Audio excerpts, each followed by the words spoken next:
नमस्कार दोस्तों, आज की कक्षा में आपका स्वागत है। आज हम लेके आए हैं उत्तरी अमेरिका महाद्वीप। पिछले वीडियो हमने दक्षिण अमेरिका महाद्वीप का अध्ययन किया था। आज है उत्तरी अमेरिका महाद्वीप। उत्तरी अमेरिका महाद्वीप क्षेत्रफल की दृष्टि से तीसरे स्थान पर आता है। नंबर 1 पर एशिया, एशिया के बाद में अफ्रीका और अफ्रीका के बाद में उत्तरी अमेरिका आता है। और अगर जनसंख्या की बात करें, जनसंख्या में ये चौथे स्थान पे आता है। 1 नंबर पे आता है एशिया, फिर अफ्रीका, फिर यूरोप, यूरोप के बाद में आता है उत्तरी अमेरिका।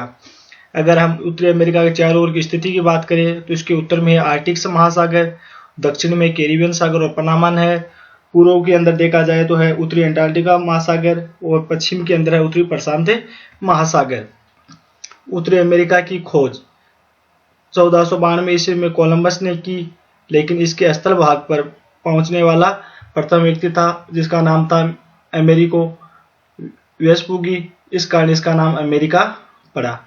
कालांतर में कुछ समय बाद में दक्षिण अमेरिका की खोज हुई, जिसके कारण इसका नाम उत्तरी अमेरिका रखा। उत्तरी अमेरिका को नई दुनिया का देश और विकसित महाद्वीप भी कहा जाता है।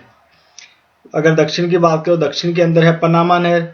पनामा नहर का निर्माण सन 1914 में पनामा स्थल भाग को काटकर यूएस द्वारा, संयुक्त राज्य अमेरिका द्वारा करवाया गया था, जो कि वर्तमान में पनामा सिटी के अधिकार में है। पनामा सिटी के अधिकार में 1 नवंबर 2000 को आई। पनामा नहर उत्तरी अमेरिका व दक्षिण अमेरिका को अलग करती है। आपको बताया था कि हिंद महासागर जो दक्षिणी अमेरिका और उत्तरी अमेरिका के मध्य है पनामा नहर। आज बात किया तो उसमें उत्तरी अमेरिका के दक्षिण में पनामा नहरें थी। पनामा नहर कैरिबियन सागर को प्रशांत महासागर से जोड़ती है। इस नहर पर 2 बंदरगाह है, जिसका एक का नाम है फोर्ट कोलोन जो कैरिबियन सागर पर है, और नंबर 2 पे है पोर्ट पनामा जो प्रशांत महासागर के तट पर है। उसमें नंबर 1 पर जो पोर्ट कोलोन है वो कैरिबियन सागर पे, इसमें कुछ मिसप्रिंट हो गई है। यह नहर तालाब पद्धति पर आधारित है और इस पर 3 फाटक है, जैसे कि आप चित्र के माध्यम से देख रहे हो। ऊपर की ओर है उत्तरी अमेरिका और नीचे की ओर है दक्षिणी अमेरिका। उसके मध्य के अंदर जो है पनामा नहर है, वो ये पनामा नहर का एक तो भाग है जो कैरिबियन सागर की ओर और दूसरा प्रशांत सागर की ओर।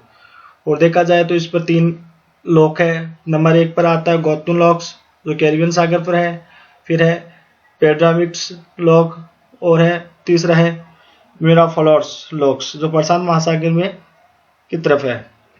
फिर बात करते हैं इसके प्रमुख पठार और पर्वतों की। उत्तरी अमेरिका के पश्चिम अलास्का से लेकर पनामा तक। उत्तर की बात करें, सबसे उत्तर में है अलास्का और दक्षिण के अंदर देखा जाए पनामा नहर। तो पश्चिमी भाग में अलास्का से लेकर पनामा नहर तक पर्वत व पठारों की एक सतत श्रृंखला पाई जाती है या बनी हुई है, जो जिसे हम पश्चिमी कार्डिलेरा भी कहते हैं। पश्चिमी कार्डिलेरा में Alaska range, Brooks range, Rockies पर्वत आता है, और सियरा नेवादा और सियरा डेलासोरा और कोस्केड आदि पर्वत आते हैं। फिर बात करते हैं हम रॉकीज पर्वत की।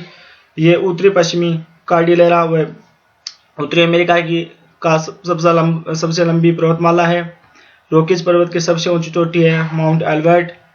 उत्तरी अमेरिका महाद्वीप की सबसे ऊंची चोटी अलास्का रेंज में माउंट मैकिनले है, जिसका वर्तमान में नाम बदलकर इसको माउंट डेनाली कर दिया गया है। कई बार परीक्षा में यह प्रश्न पूछा गया है कि अलास्का की सबसे ऊंची चोटी का वर्तमान में क्या नाम है। पहले इसका नाम माउंट मैकिनले था, जो वर्तमान में डेनाली उसका कर दिया गया है। दक्षिणी पूर्व तट पर अपलेशियन पर्वत फैला हुआ है, जिसकी तुलना अरावली पर्वतमाला से की गई है, जो राजस्थान के अंदर सिरोही जिले में अरावली पर्वतमाला है। उसके पठार देखा जाए तो कोलंबिया का पठार जो कनाडा में है, फिर है ग्रेट बेसिन का पठार यूएसए में, कोलोराडो का पठार यूएसए में, ओजारक का पठार यूएसए, एडवर्ड का पठार यूएसए, मेक्सिको का पठार है जो मेक्सिको देश में स्थित है। इस पठार में चांदी और तांबे का उत्पादन किया जाता है। विश्व में सर्वाधिक चांदी का उत्पादन मेक्सिको देश से ही किया जाता है। फिर बात हम झीलों की करते हैं, तो झीलों में है पहले है महान झील। इसका अंगुलाकार है कि जैसे कि हमारी अंगुली है 5, उसी बार ये इसमें 5 झीलों का समूह है। इसके कारण उसको अंगुलाकार आकार बताया गया है। महान झीलों में पश्चिम से लेकर पूर्व की ओर देखा जाए तो सबसे पहले सुपेरियन झील आती है, फिर मिशिगन, नंबर 3 पे हयूरन, इरी और ओंटेरिया, जिसको हम याद करने के लिए होम्स याद करते हैं। तो होम्स में ये 500 झील आती है। H for Huron, O for Ontario, M for Michigan, E for Erie, S for Superior. Superior झील ये विश्व की सबसे बड़ी ताजा पानी की झील है। ये उत्तरी अमेरिका की सबसे बड़ी तथा विश्व की कैस्पियन सागर के बाद दूसरी सबसे मीठे पानी की झील है। इस झील पर डुलूथ शहर बसा हुआ है। फिर बात करते हैं मिशिगन की। यह महान झीलों की एकमात्र झील है जो कि पूर्णतः यूएसए के अंदर स्थित है। इस झील के किनारे पर शिकागो व मिलवाकी शहर भी बसा हुआ है। नंबर 3 पर हयूरन झील। यह झील सुपेरियन झील से शू नहर के द्वारा जोड़ी जाती है। नंबर 4 पर आते हैं इरी झील। इस झील को पर डेट्रॉयट, क्लीवलैंड शहर बसा हुआ है। और फिर अंतिम है ओंटेरिया झील। ये महान झीलों की सबसे छोटी झील है। इस नहर के किनारे पर हैमिल्टन शहर स्थित है। जैसा कि आप इस स्लाइड के माध्यम में देख रहे हो, इसमें 5 झील है। ऊपर की ओर है सुपेरियन झील है, नीचे और मिशिगन की ओर। जब हम पूर्वी साइड की बात करें तो यहाँ पर आता है हयूरन, ऊपर है ओंटेरिया और नीचे इरी। यह इसकी आकृति देखो तो अंगुलाकार आकृति है। फिर बात करते हैं ग्रेट सॉल्ट लेक। यह यूएसए की सबसे खारी झील है। इसकी लवणता देखी जाए तो 220 प्रति हजार के हिसाब से मापी जाती है इसको। फिर कनाडा में हिमोड निर्मित झील है। कनाडा में कुछ हिमोड निर्मित झील भी है, जिसमें है ग्रेट बियर झील, ग्रेट स्लेव झील, एथाबक्सा झील जिसमें यूरेनियम सिटी के अंदर है, रेडियर झील, विनिपेग झील। इसमें पूर्व मुख जल संधियां है, जिसमें है फ्लोरिडा जल संधि। यह जल संधि मेक्सिको की खाड़ी को हिंद महासागर से जोड़ती है तथा फ्लोरिडा प्रायद्वीप को क्यूबा द्वीप से पृथक करती है। फिर युकाटन चैनल है। यह मेक्सिको की खाड़ी को कैरिबियन द्वीप से जोड़ती है तथा युकाटन प्रायद्वीप जो मेक्सिको के अंदर उसको क्यूबा द्वीप से पृथक करती है। डेविस जल संधि।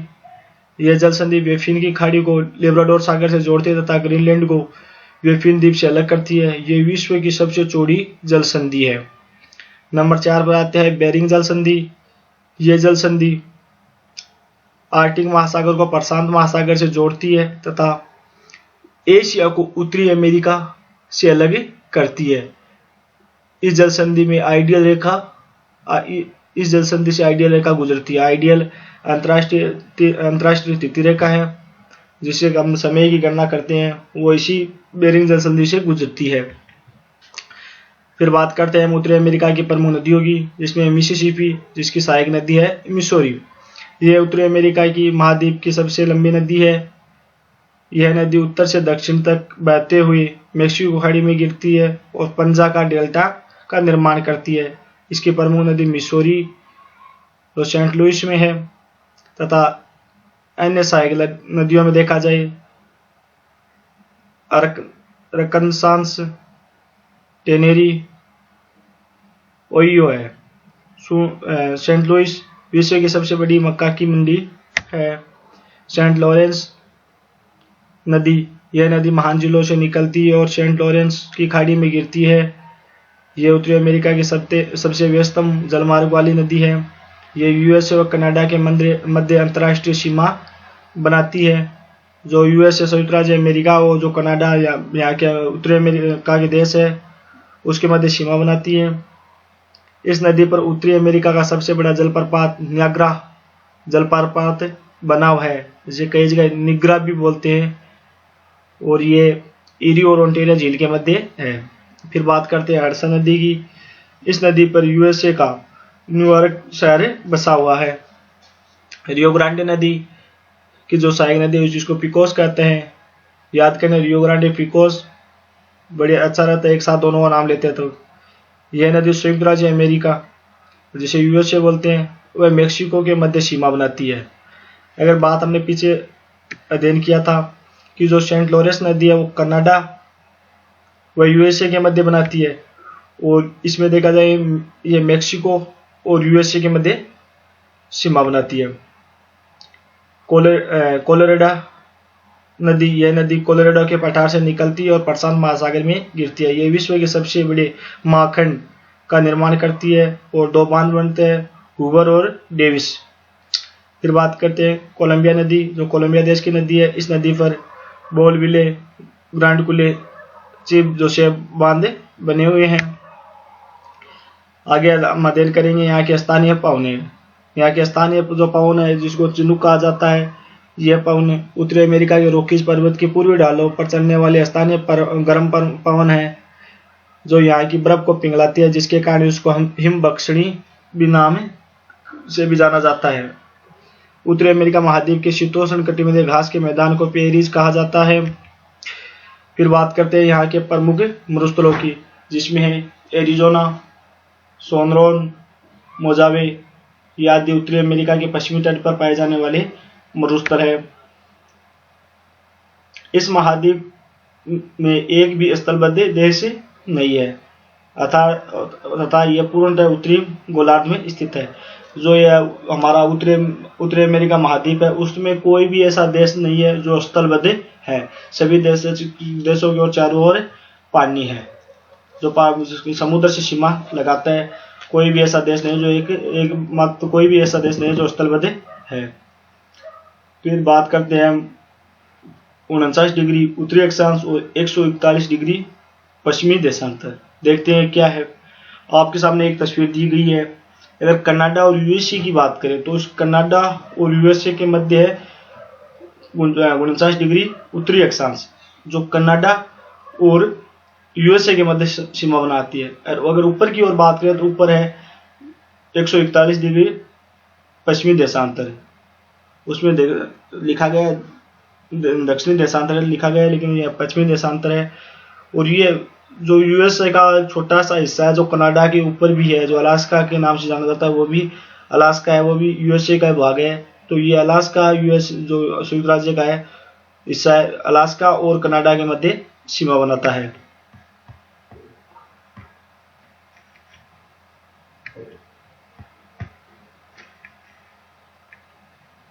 फिर बात करते हैं यहाँ के कनाडा की, जो कनाडा यहाँ का एक देश है जिसकी राजधानी है ओटावा। विश्व का सबसे ऊंचा ज्वार कनाडा की फंडी की खाड़ी में आता है। अगर विश्व के सबसे ऊंचे ज्वार की बात की जाए तो कनाडा की फंडी की खाड़ी में आता है। अगर कनाडा का देखा जाए तो रूस के बाद ये दूसरा सबसे बड़ा देश है। जो अखबार में कागज उपयोग किया जाता है वो कनाडा में किया जाता है। इसके लिए कनाडा का प्रथम स्थान है। यूरेनियम का उत्पादन व निर्यात करने वाला कनाडा एकमात्र देश है। फिर बात करते हैं यूएसए संयुक्त राज्य अमेरिका, जिसकी राजधानी है वाशिंगटन डीसी। विश्व की सबसे बड़ी मक्का मंडी यहीं पर है। पीछे आपको बताया था सेंट लुइस विश्व की सबसे बड़ी मक्का मंडी है। न्यूयॉर्क जो यहाँ का एक शहर है जो कि हडसन नदी के किनारे बसा हुआ है। और विश्व की सबसे बड़ी मांस मंडी शिकागो भी यहीं पर है। आज हमने दोस्तों उत्तरी अमेरिका महाद्वीप का अध्ययन किया है। इसी प्रकार से हमने 4 महाद्वीपों का अध्ययन कर दिया। आगे आने वाले वीडियो में हम यूरोप महाद्वीप का अध्ययन करेंगे। जिसने भी हमारा चैनल सब्सक्राइब नहीं किया वो सब्सक्राइब करें, वीडियो को ज़्यादा से ज़्यादा शेयर करें ताकि सभी को लाभ मिल सके। जय हिंद, जय भारत।